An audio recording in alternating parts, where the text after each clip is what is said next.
we have certain expectations when you are moving into a new family. And these expectations, if they are not met, they can cause us to feel hurt. We can even begin to feel like we made the wrong choices. And so it's important to go in aware that that you may not get what you were looking for. And so if you don't get what you are looking for, there is really nothing wrong with that.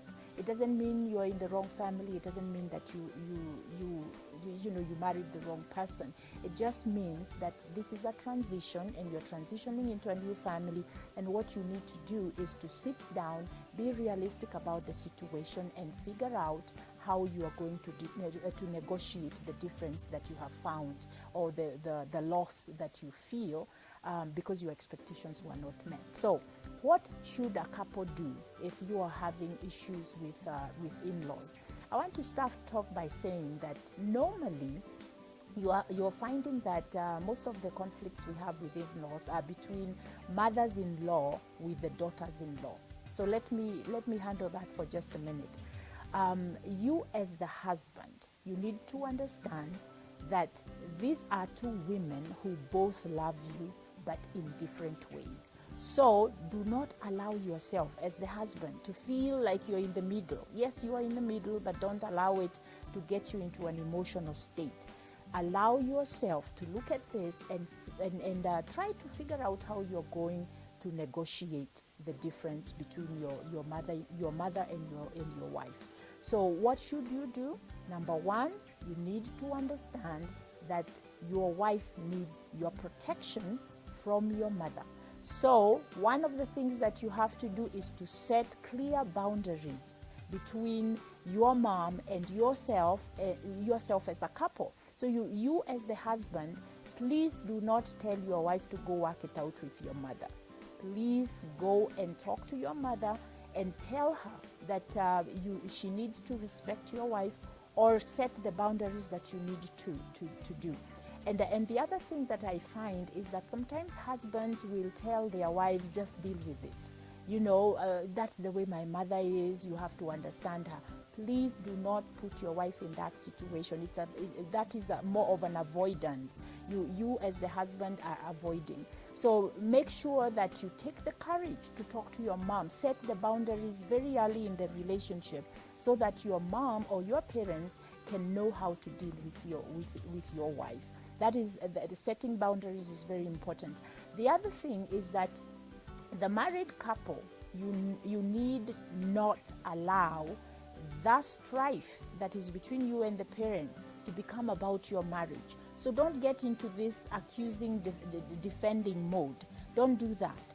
But sit down together and actually identify what the problem is and find a way to resolve the problem. You have to have a united front with one another. This is your family. You are starting a new family, and you have to protect it as much as you can, but you cannot do that without working together. So understand one another, listen to each other, look at the issues from a more rational space rather than emotional space, and hear one another. Validate. If your husband comes and says that I really don't like it when you tell your mom what we are going through in the home, you as the wife, listen and do not defend it. Just listen to him and tell him, I am sorry that I did that. Next time I will figure out a way to deal with the emotions that I feel when we have conflict in the home.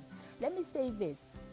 What happens when there is a conflict between a couple, and then you call your mother, or you call your father, or you call your parents? I'm going to say it in Swahili. Sasa mumeanza it's almost like you are reporting the other person to the parents. So you nakumbuka shule, the way we used to do, if you do something, you run to the teacher. You don't want to do that, because now you are grown. Remember, when we get married, according to the word of God, we are to live and cleave. So living and cleaving is very important. Don't run back to your parents with the problems you have at home. Show them that you can handle these problems as the grown-ups that you are. Because when you run to your parents whenever you have a problem in your home, then you open the door for your mom, for your dad, for your relatives to interfere with your relationship. And then you have problems between the two of you. So do not allow other people in there. Figure out, because you are grown. That's why you are married. You are two people who are learned, even you are grown. So find ways that you are going to work out your problems rather than inviting the in-laws into that. Now, I'm going to say this. How do you generally deal with your in-laws, especially your parents-in-law? Deal with them with respect, with honor, as you would your own parents. Deal with them as you would want your parents to be handled. So if even if they are very difficult, offer them grace, offer them the respect that is due to them because of the role that they play in your life. Appreciate them. I encountered one lady one time, and she told me, even though she had a very difficult mother-in-law, she always used to tell her, "Mom, I really thank you for giving me a husband."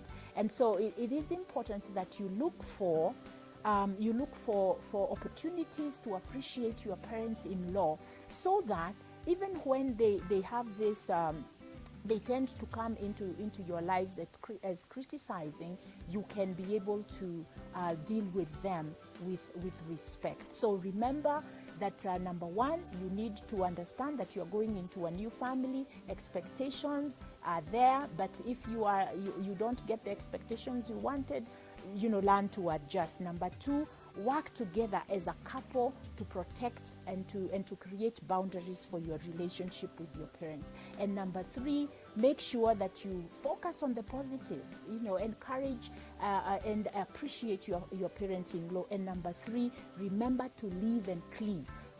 Create your own family. Don't invite your parents into your marriage. Try to figure out how you're going to settle your differences without inviting your parents to interfere into your marriage.